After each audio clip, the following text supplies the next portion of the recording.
नमस्कार दोस्तों, मैं सीएम शिपा आपके अपने यूट्यूब चैनल करेंट विला में आपका स्वागत करता हूं। जैसा कि आज अपन एक नया टॉपिक पढ़ने वाले हैं जिसका नाम है पादप जगत। तो मैं बेसिकली आपको बता दूं कि पादप जगत की अपनी 5 से 6 क्लासें होने वाली हैं, जिनको अपन एकदम जीरो से लेकर एडवांस लेवल चलेंगे, बिल्कुल डीप लेवल चलेंगे, ताकि आपको किसी भी एग्जाम में दिक्कत ना आए। वैसे नॉर्मल अधिकतर ऑनलाइन कोचिंग या ऑफलाइन कोचिंग में 1 या 2 क्लास में पूरा पादप जगत समझा देते हैं, बट अपन जो लेके चलेंगे बहुत ही डीप, जिसके अंदर 5 से 6 क्लास होंगी और आपको फुल कंटेनमेंट दिया जाएगा, जिसके लिए आप प्रिपेयर रहो और अपने साथ एक नोट कॉपी, अपनी नोटबुक और एक पेन दोनों संभाल के बैठ जाओ। क्लियर है यहाँ तक?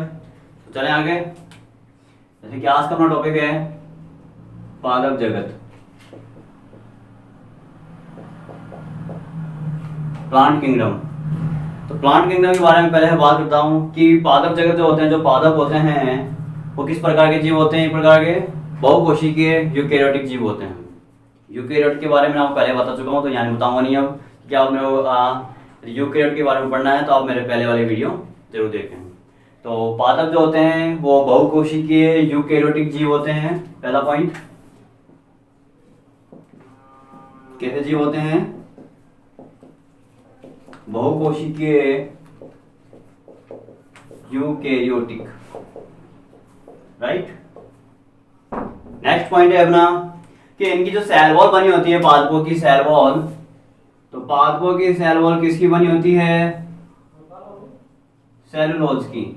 किसकी बनी होती है? सेलुलोज की। क्लियर है?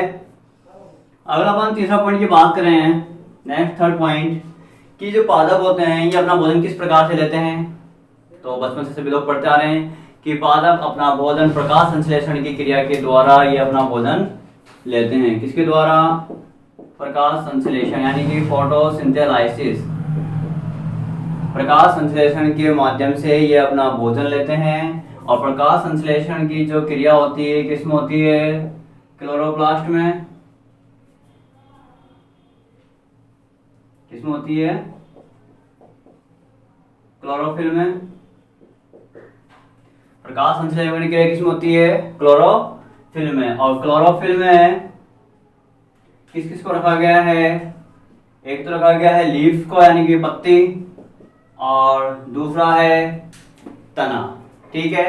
तने के बारे में बात करूं आपसे तो तने भी 2 टाइप से होते हैं। एक तो होता है चाइल्ड स्टेम और एक होता है एडल्ट स्टेम। चाइल्ड स्टेम और एडल्ट स्टेम। चाइल्ड स्टेम यानी कि आप कभी छोटा पौधे देखे हो तो उनके जो स्टेम होता है वो किस टाइप का होता है? ग्रीन। उनकी जो तने का जो कलर होता है वो कैसा होता है? ग्रीन। अगर जब बात करूं मैं एडल्ट जो स्टेम होते हैं, एडल्ट स्टेम में जो उनके स्टेम का जो कलर होता है वो कैसा होता है?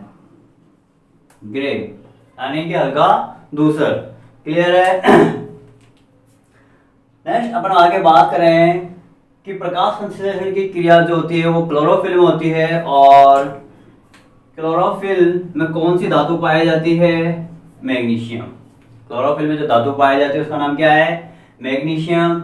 और क्लोरोफिल किस में पाया जाता है? हरित लवक में, यानी कि क्लोरोप्लास्ट में।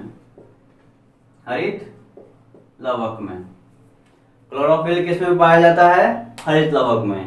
यानी आपकी सीधी सी बात है कि पादप अपना भोजन प्रकाश संश्लेषण की क्रिया के द्वारा प्राप्त करते हैं। और प्रकाश संश्लेषण की क्रिया किसके माध्यम से होती है? क्लोरोफिल के माध्यम से होती है। क्लोरोफिल में किसको रखा गया है? पत्ती और तने को रखा गया है। तने भी 2 टाइप्स के होते हैं, एक होता है चाइल्ड, दूसरा है एडल्ट।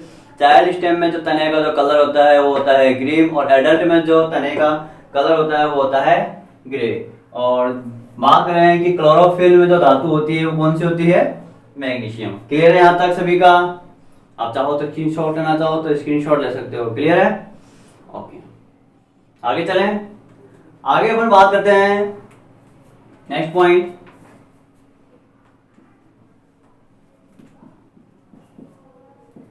कि पादपों में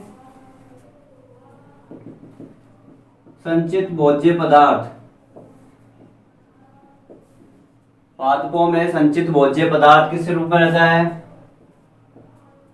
स्टार्च के रूप में। जैसे कि होने को तो ये सब ग्लूकोज में पाया जाता है। जितना भी पोषण होता है, भोजन पदार्थ होता है, चाहे वो पादपों का हो चाहे प्राणियों में हो, वो किस रूप में होता है, ग्लूकोज के रूप में होता है। लेकिन ग्लूकोज पादपों में जो पाया जाता है वो पाया जाता है स्टार्च की फॉर्म में, और प्राणियों में जो संचित भोज्य पदार्थ पाया जाता है वो पाया जाता है आपके ग्लाइकोजन की फॉर्म में। किस फॉर्म में पाया जाता है, ग्लाइकोजन की फॉर्म में। पादपों में जो ग्लूकोज पाया जाता है वो पाया जाता है स्टार्च की फॉर्म में, और प्राणियों में जो ग्लूकोज पाया जाता है वो ग्लाइकोजन की फॉर्म में पाया जाता है। क्लियर है सभी का यहाँ था। तो आज अपन जो पढ़ रहे हैं पादप जगत, पादप जगत के बारे में कुछ नॉर्मली जनरली कुछ फैक्ट बताए हैं, जैसे कि ये बहुकोशिकीय यूकेरियोटिक जीव होते हैं। दूसरा पॉइंट था कि इनकी जो सेल वॉल होती है वो किसकी बनी होती है, सेलुलोज की बनी होती है। थर्ड में बात करूँ कि थर्ड जो अपना भोजन लेते हैं ये प्रकाश संश्लेषण की क्रिया के माध्यम से ही अपना भोजन लेते हैं। और प्रकाश संश्लेषण की जो क्रिया होती है वो क्लोरोफिल के द्वारा होती है, और क्लोरोफिल जो होता है वो हरित लवक में पाया जाता है। ठीक है यहाँ तक सभी का। और पादपों में जो संचित भोज्य पदार्थ स्टार्च के रूप में, और प्राणियों में संचित भोज्य पदार्थ किस रूप में होता है, ग्लाइकोजन के रूप में। राइट, ठीक है, आगे चलते हैं। मिटा दो इसे।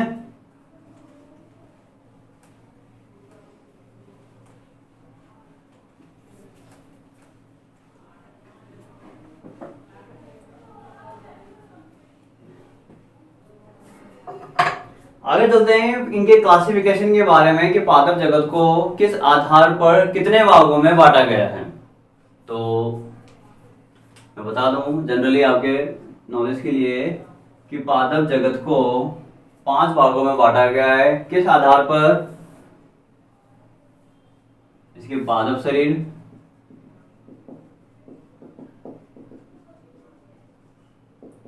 संवहनी तंत्र, पादप जगत को पादप शरीर, संवहनी तंत्र और बीज निर्माण के आधार पर, इसके आधार पर, बीज निर्माण के आधार पर इन्हें 5 भागों में बांटा गया है। और वो 5 भाग कौन कौन से हैं, उन 5 भागों का नाम है जिसमें पहला है थैलोफाइटा, दूसरे का नाम है ब्रायोफाइटा, थर्ड जो पॉइंट है वो है अपना टेरिडोफाइटा, चौथा पॉइंट है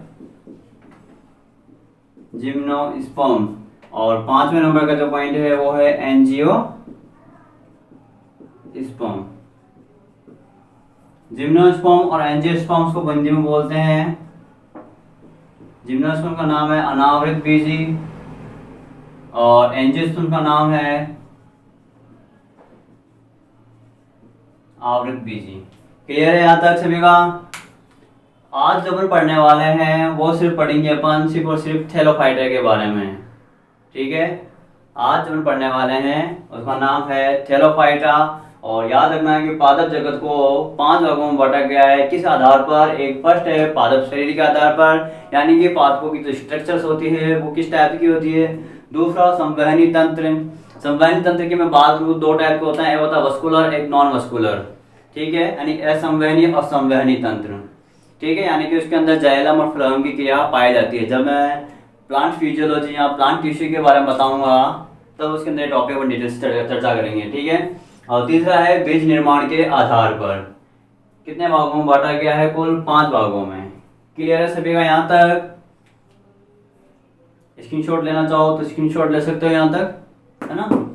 नेक्स्ट आगे चलते हैं, हेडिंग डाल लीजिए।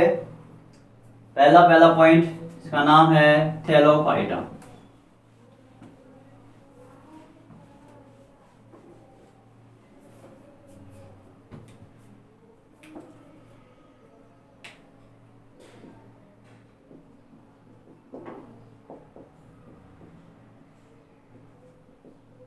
तो पहले थैलोफाइटा के बारे में कुछ अपन जनरली बातें पढ़ लेते हैं, नॉर्मली जो एग्जाम में पूछ भी लेते हैं और नहीं पूछते तो भी आपके नॉलेज के लिए इंपॉर्टेंट है। ठीक है, सबसे पहला पॉइंट ये कि थैलोफाइटा जो होते हैं ये सबसे कम विकसित पादप हैं, सबसे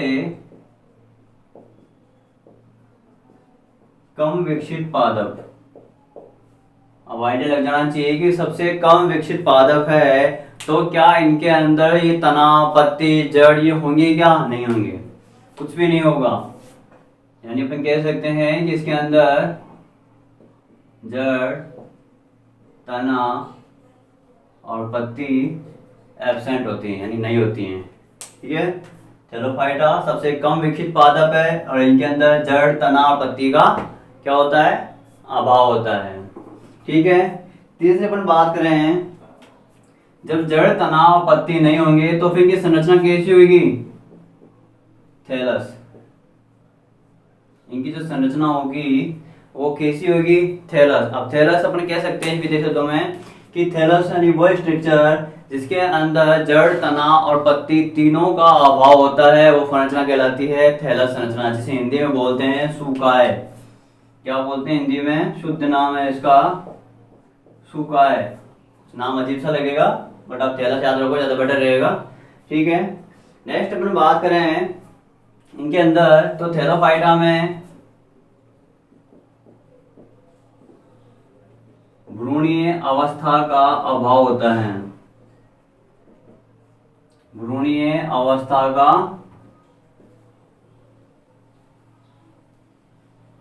अभाव, यानी इनके अंदर एम्ब्रियोलॉजी जो एम्ब्रियो जो होता है वो बनता नहीं है।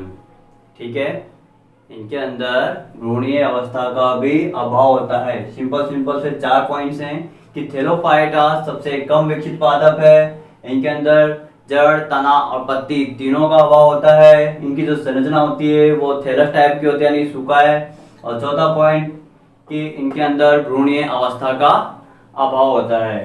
ठीक है, आगे पर बात करें किसके एग्जाम्पल? इसके एग्जाम्पल का नाम है एल्गी, जिसे हिंदी में बोलते हैं शैवाल। क्या नाम है? शैवाल।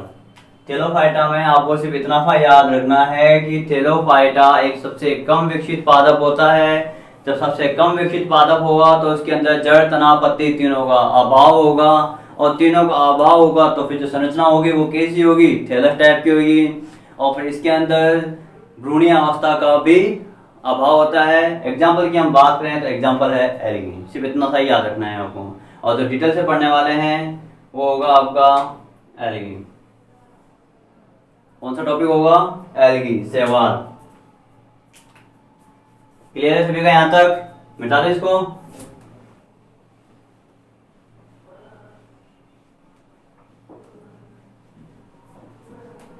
स्टार्ट करते हैं अपना नेक्स्ट टॉपिक, जिसका नाम है शैवाल यानी कि एल्गी। शैवाल के बारे में थोड़ा सा बता दें कि शैवाल अधिकतर जो पाए जाती हैं इनका जो आवास स्थान है वो होता है जलीय स्थान। कहाँ पाए जाते हैं ये? जलीय स्थानों पर। ठीक है, बात करते हैं जो शैवाल जो नाम दिया है, शैवाल शब्द जो दिया है वो किसने दिया है? लीनियस ने। किसने दिया है? लीनियस ने। और शैवाल यानी एल्गी, इसका दूसरा नाम होता है, दूसरा नाम वो होता है समुद्री खरपतवार। समुद्री खरपतवार। क्लियर है यहां तक? बात करें अपन जनरली शैवालों को अपन किस नाम से पुकारते हैं, आपने डेली लाइफ में देखा भी होगा। तो आपने यदि कई बार यदि कुओं वगैरह पर देखे हो, कुएं तालाब जितने भी होते हैं, कि वहां पर आपने हरी हरी काई जो देखी, जैसे बोलते हैं हिंदी में काई या कांजी, देखिए वो काई और जो कांजी होती है उसे क्या कहते हैं? शैवाल कहते हैं। इंग्लिश में बात करो तो इंग्लिश में इसका दूसरा नाम होता है, उसको बोलते हैं वाटर मोजेस। क्या बोलते हैं? Water Moses. ठीक है, शैवाल शब्द की उत्पत्ति की लीनियस ने, जिसे शुद्ध नाम दूसरा नाम क्या है? समुद्री खरपतवार। नेक्स्ट अपन बात करें कि शैवाल को डेली लाइफ में किस नाम से पुकारा जाता है? काई या कांजी के नाम से पुकारा जाता है, और इंग्लिश में इसे वाटर मोजेस के नाम से भी पुकारा जाता है। नेक्स्ट आगे चलते हैं। भारत में बात करें तो भारत में शैवालों की कुल कितनी प्रजातियां हैं? 6,500 प्रजातियां हैं भारत में शैवालों की। कितनी प्रजातियां हैं? 6,500। और मैं राजस्थान की बात करूं तो राजस्थान में इसकी प्रजातियां हैं 280। ये बिल्कुल बेसिक बेसिक चीजें हैं जो आपको पता होना चाहिए कि भारत में शैवाल की जो प्रजातियां पाई जाती है वो पाई जाती है 6,500 और राजस्थान में इसकी प्रजाति पाई जाती हैं 280। ठीक है, नेक्स्ट आगे चलते हैं। मैंने हालांकि आपको जब बताया था स्टार्ट में, जब मैं क्या होते हैं इनकी जब ब्रांचेस पढ़ा रहा था, तब मैंने आपको बताया था कि शैवालों के अध्ययन को क्या कहा जाता है। शैवालों के अध्ययन को क्या कहा जाता है? एक तो बोलते हैं अपन एल्गोलॉजी, और दूसरा नाम है इसका फाइकोलॉजी। क्या नाम है? फाइकोलॉजी, एल्गोलॉजी और फाइकोलॉजी। ठीक है, दो चीजें और याद रख लीजिए कि बर्फ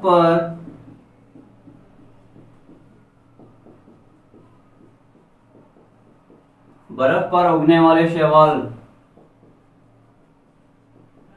और एक चट्टानों पर उगने वाले शैवाल, वो किस नाम से जानते हैं दोनों को? बर्फ पर उगने वाले शैवाल और चट्टानों पर उगने वाले शैवाल। तो मैं बात करता हूं बर्फ पर उगने वाले शैवालों की, तो उसे बोलते हैं क्रिप्टोफाइट्स, और चट्टानों पर उगने वाले शैवालों को बोलते हैं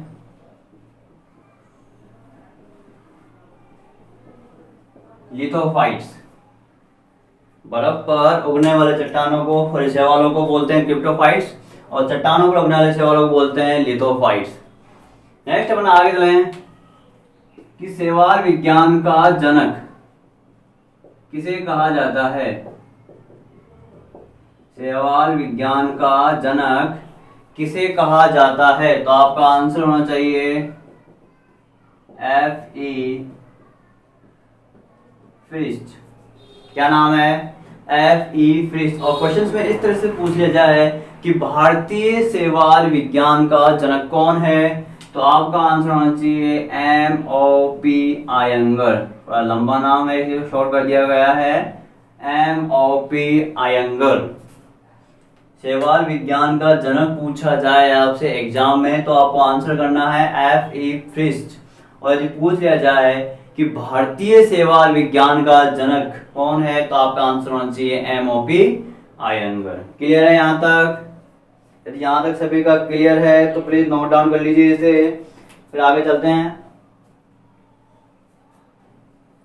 आगे अपन जो पढ़ने वाले हैं इसे उस कैरेक्टर के बारे में पढ़ने वाले हैं कि शैवालों के कुछ जो सामान्य लक्षण हैं वो क्या क्या होते हैं। बता दो इसे।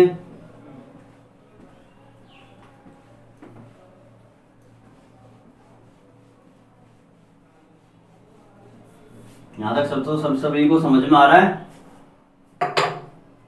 तो आगे चलें। क्यों? तो अब जो पढ़ने वाले हैं वो हैं कुछ इसके जनरल कैरेक्टर, कि शैवालों के जनरल कैरेक्टर के बारे में पढ़ने वाले हैं कि इनके सामान्य लक्षण क्या क्या होते हैं। ठीक है, तो मैं पहला पॉइंट जैसे बताऊं आपको कि इनके सामान्य कैरेक्टर, सबसे जनरली जो कैरेक्टर है इसका है सीधा ये कि ये जलीय आवास में पाए जाते हैं। जलीय आवास में पाए जाते हैं। क्लियर है? दूसरे पॉइंट की बात करें कि इनकी जो सेल वॉल बनी होती है वो किसकी बनी होती है? सेलुलोज प्लस और पैक्टिन की। सेलुलोज और पैक्टिन की सेल वॉल बनी होती है। क्लियर है? तीसरा मैं पॉइंट की बात करूं कि इनका जो शरीर होता है वो कैसा होता है? थैलस टाइप का, यानी थैलस संरचना वाला। ठीक है, थैलस संरचना मतलब कि इसके अंदर जड़, तना और पत्ती, तीनों का अभाव होता है। चौथा पॉइंट की मैं बात करूं, चौथे पॉइंट की, तो मैं कह सकता हूं कि इनके अंदर संवहनी तंत्र नहीं पाया जाता। संवहनी तंत्र नहीं पाया जाता यानी कि एब्सेंट होता है। अभी संवहनी तंत्र क्या होते हैं, तो संवहनी तंत्र के अंदर जाइलम और फ्लोएम, जाइलम और फ्लोएम दोनों को रखा गया है। जाइलम और फ्लोएम क्या होते हैं, इन दोनों के बारे में अपन आगे जब प्लांट फिजियोलॉजी का टॉपिक पढ़ेंगे तब वहां पर इस चीज को डिटेल से पढ़ाया जाएगा। अभी के लिए इतना है, याद रख लीजिए कि संवहनी तंत्र नहीं पाया जाता और संवहनी तंत्र यानी कि जाइलम और फ्लोएम एब्सेंट होते हैं। ठीक है,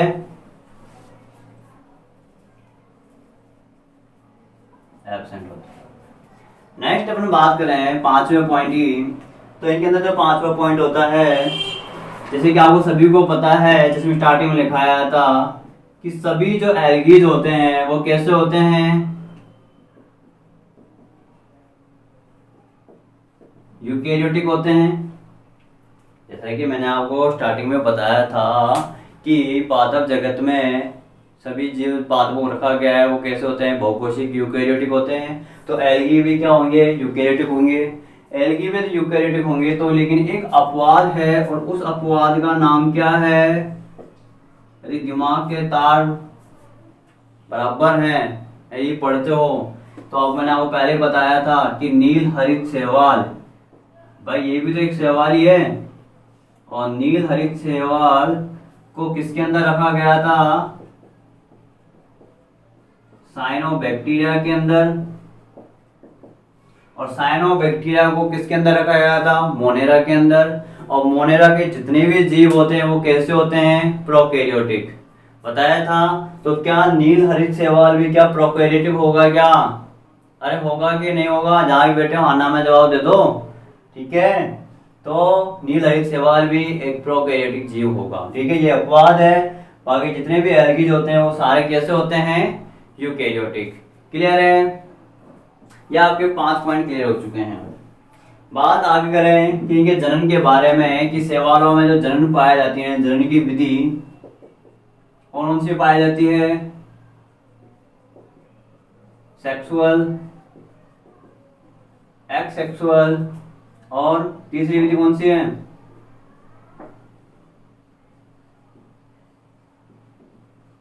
वेजिटेटिव प्रोपेगेशन यानी कि कायिक जनन। ठीक है, लैंगिक जनन, अलैंगिक जनन और कायिक जनन, तीनों विधि पाई जाती है किसके अंदर, शैवालों के अंदर। नेक्स्ट अगले मैं 7वें पॉइंट की मैं बात करूं, 7वें नंबर का पॉइंट, कि शैवालों में संचित भोज्य पदार्थ किस रूप में रहता है, स्टार्च में। जब पादप जगत में संचित भोज्य पदार्थ स्टार्च के रूप में रहता है तो पादप के अंदर ही शैवाल आते हैं, तो क्या शैवालों में भी संचित भोज्य पदार्थ स्टार्च के रूप में रहेगा कि नहीं रहेगा, बिल्कुल स्टार्च के रूप में ही रहेगा। क्लियर है। नेक्स्ट 8वां पॉइंट पढ़ते हैं इनके जनरल कैरेक्टर के बारे में, कि सबसे छोटा जो गुणसूत्र किसमें पाया जाता है, सबसे छोटा गुणसूत्र भी शैवालों में ही पाया जाता है। किसमें पाया जाता है, शैवालों में। अब मैं बात करूं कि सबसे बड़े गुणसूत्र की, तो सबसे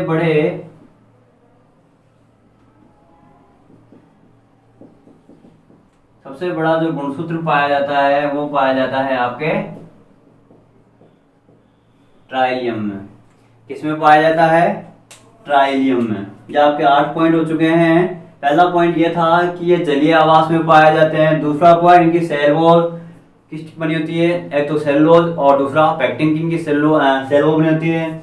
तीसरे में बात करें कि इनकी संरचना किस टाइप की होती है, थैलस टाइप की होती है, यानी थैलस में कह सकता हूँ कि इनके अंदर जड़, तना और पत्ती तीनों का अभाव होता है। चौथे पॉइंट की मैं बात करूं तो इनके अंदर संवहनी तंत्र नहीं पाया जाता है, यानी कि इनके अंदर जाइलम और फ्लोएम दोनों क्या होंगे, एब्सेंट होंगे।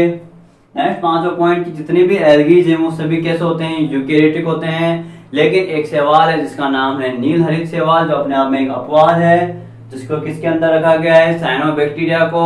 और जो कैफिल जीव होते हैं प्रोकैरियोटिक जीव होते हैं। ठीक है, नेक्स्ट आगे पॉइंट, इनके जो अंदर जो संचित भोज्य पदार्थ होता है शैवालों में वो किस रूप में रहता है, स्टार्च के रूप में। और सबसे छोटे गुणसूत्र का सबसे छोटा जो गुणसूत्र पाया जाता है वो पाया जाता है शैवालों में, और सबसे बड़ा जो गुणसूत्र पाया जाता है वो पाया जाता है ट्राइलियम में। क्लियर है यहाँ तक सभी का?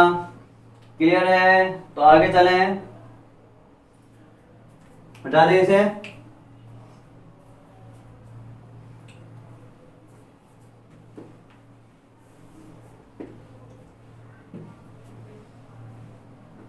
आगे अपन बात करें तो अपन पढ़ने वाले हैं कि इनका आर्थिक महत्व, कि शैवालों का डेली लाइफ में कहाँ कहाँ पर यूज किया जाता है, क्या क्या रोल है इनके, उन सभी के बारे में अपन चर्चा करने वाले हैं।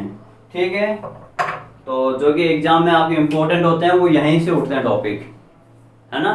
तो आप इनको अच्छे से पढ़ना है, कुछ 7-8 टॉपिक हैं, 7-8 पॉइंट्स हैं, इनको अच्छे से पढ़ना है। और उनके नाम थोड़ा अजीब टाइप के लगेंगे आपको, बट आप धीरे धीरे प्रैक्टिस करोगे तो आपको वो नाम सारे इजी लगेंगे।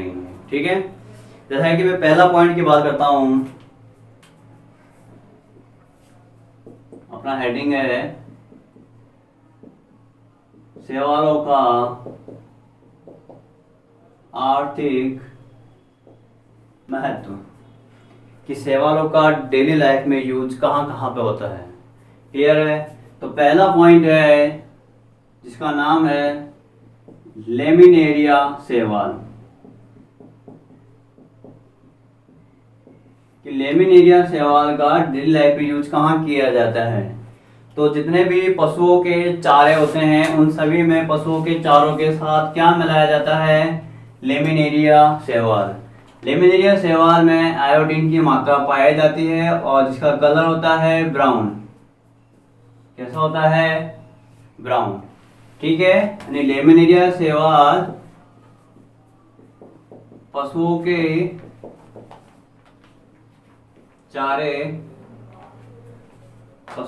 चारे के रूप में खिलाया जाता है, जिसके अंदर आयोडीन की मात्रा पाई जाती है, उसका कलर होता है ब्राउन। क्लियर है यहाँ तक? नेक्स्ट अपन दूसरे पॉइंट की बात करें। दूसरा पॉइंट यह है कि मलेरिया के रोग के उपचार में किस किस शैवाल का यूज किया जाता है। तो अगला पॉइंट है कि मलेरिया के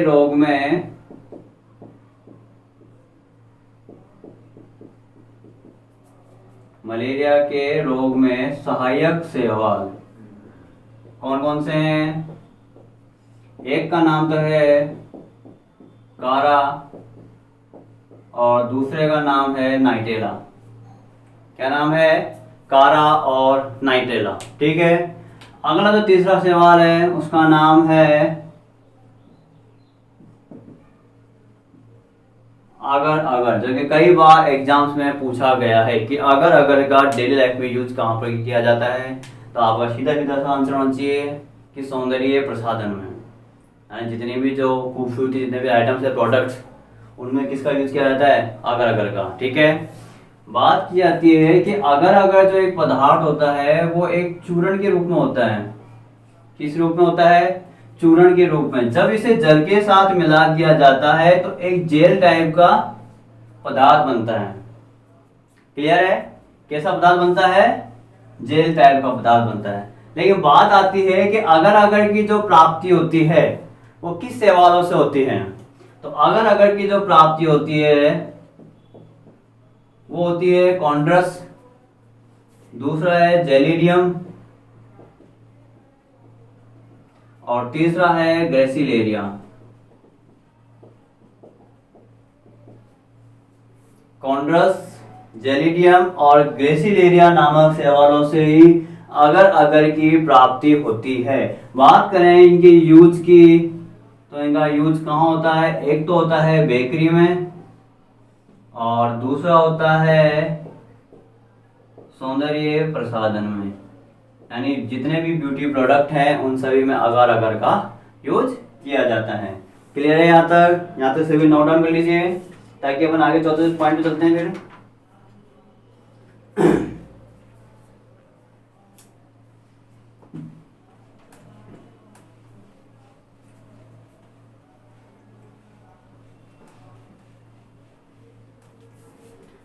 चौथे नंबर का अपना पॉइंट है कि आपने नाम सुना होगा लाल सागर। लाल सागर में जो लाल कलर है वो किसके कारण है? शैवाल की वजह से। और उस शैवाल का क्या नाम है? तो उस शैवाल का नाम है ट्राइको डेस्मियम इरिथ्रियम। क्या नाम है? ट्राइकोडेस्मियम इरिथ्रियम है। लाल सागर में जिस शैवाल का यूज होता है उसका नाम है ट्राइकोडेस्मियम इरिथ्रियम। यानी इस ट्राइकोडेस्मियम इरिथ्रियम के कारण ही जो सागर का जो कलर है वो कैसा हो जाता है? लाल कलर। ठीक है। अगला जो पांचवा पॉइंट है, अगला पांचवा पॉइंट है आपके कि समुद्री सलाद, समुद्री सलाद के रूप में किस शैवाल का यूज किया जाता है? तो उसका नाम है अल्वा। क्या नाम है? अल्वा। इसका दूसरा नाम है सी लेट्यूस। किस नाम से बोलते हैं? सी लेट्यूस। समुद्री सलाद के रूप में किस शैवाल का यूज किया जाता है? तो आपका आंसर होना चाहिए अल्वा। ठीक है, जिसका दूसरा नाम है सी लेट्यूस। नेक्स्ट अगले पॉइंट के ऊपर चलते हैं। अगला पॉइंट है आपका कि मानव शरीर के आंत में, मानव शरीर के आंत में पाए जाने वाले शैवाल का क्या नाम है?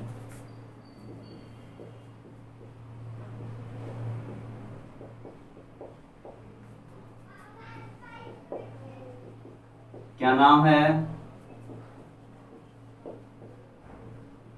ओसिलेटोरियम। क्या नाम है? ओसिलेटोरिया। ये कुछ 6 पॉइंट्स हो गए आपके कि लाल सागर का जो लाल कलर है वो ट्राइकोडेस्मियम इरिथ्रियम के कारण समुद्री सलाद के रूप में किससे शैवाल यूज किया जाता है? तो वो है अल्वा। और छठा पॉइंट जो है मानव शरीर के आंत में पाए जाने वाले शैवाल का क्या नाम है? ओसिलेटोरिया। आगे चलते हैं, आगे अपन चलते हैं। एक हाइड्रा जो जीव होता है, हाइड्रा जीव के अंदर कौन सा शैवाल पाया जाता है? तो उस शैवाल का नाम है जुक्लोरेला शैवाल। एक और पॉइंट, एक शैवाल का और नाम है जिसका नाम है क्लोरेला। क्लोरेला नामक शैवाल से एक मेडिसिन बनाई जाती है जिसका नाम है क्लोरेलिन मेडिसिन। ठीक है। इस क्लोरेला का जो यूज किया जाता है, जितने भी जो अंतरिक्ष यात्री होते हैं उन अंतरिक्ष यात्रियों का जो भोजन होता है वो कौन होता है? क्लोरेला। क्लोरेला अंतरिक्ष यात्रियों को एक पेस्ट के रूप में दिया जाता है क्योंकि आपको पता है कि वहां पर ग्रेविटी फोर्स नहीं होता है। यदि कुछ भी चीज अगर आप हवा में छोड़ दोगे तो हवा में ही तैरती रहती है। इसलिए क्लोरेला को एक पेस्ट के रूप में ले जाया जाता है जिसको मुंह के अंदर ही दबाकर निगल लिया जाता है। क्लियर है यहाँ तक? आगे बात करें तो क्लोरेला के अंदर ही सबसे ज्यादा प्रोटीन पाई जाती है। क्लोरेला नामक शैवाल के अंदर ही सबसे ज्यादा प्रोटीन पाई जाती है इस पृथ्वी पर। सीधे सीधे शब्दों में कहें। क्लियर है यहाँ तक? क्लोरेला, क्लोरेला से क्लोरेलिन मेडिसिन बनाई जाती है। अगला पॉइंट कि इसके अंतरिक्ष यात्रियों का जो भोजन होता है वो कौन सा शैवाल है? क्लोरेला शैवाल। और सबसे ज्यादा प्रोटीन भी इसी के अंदर पाई जाती है। ठीक है यहाँ तक? आगे कुछ और एल्गीज और हैं मोस्ट इंपोर्टेंट, जिनके बारे में लिख लीजिए। पहले यहाँ तक लिख लीजिए सभी लोग, फिर अपन आगे चलते हैं। कुछ और पॉइंट है।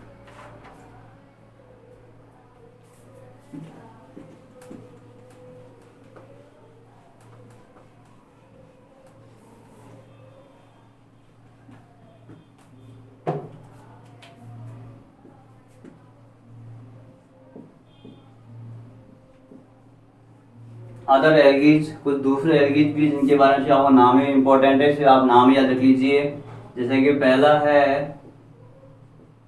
क्ले माइडो मोनास, दूसरे का नाम है वॉल्वॉक्स, तीसरा है स्पाइरो गायरा, चौथा है नॉक्सटॉक। क्लियर है यहाँ तक? एक कुछ और इम्पोर्टेंट जो एल्गीज थे उनके बारे में मैंने बता दिया आपको। 4 पॉइंट है क्लेमाइडोमोनास, वॉल्वॉक्स, स्पाइरोगायरा और नॉक्सटॉक। क्लियर है यहाँ तक? तो आपका जो ये पादप जगत का जो पहला पॉइंट था थैलोफाइटा, जो थैलोफाइटा के अंदर अपने सेवाल पढ़ा है, ठीक है। ये सेवाल आज यहाँ तक कंप्लीट हो जाता है, यानी सेवाल कंप्लीट यानी थैलोफाइटा भी कंप्लीट, क्योंकि इसके अंदर सिर्फ एक ही एग्जांपल है जिसका नाम है थैलोफाइटा। क्लियर है? यदि आपको ये वीडियो का कंटेंट अच्छा लगा हो तो प्लीज़ वीडियो को लाइक और शेयर जरूर करें और चैनल को सब्सक्राइब करना ना भूलें। ठीक है, धन्यवाद।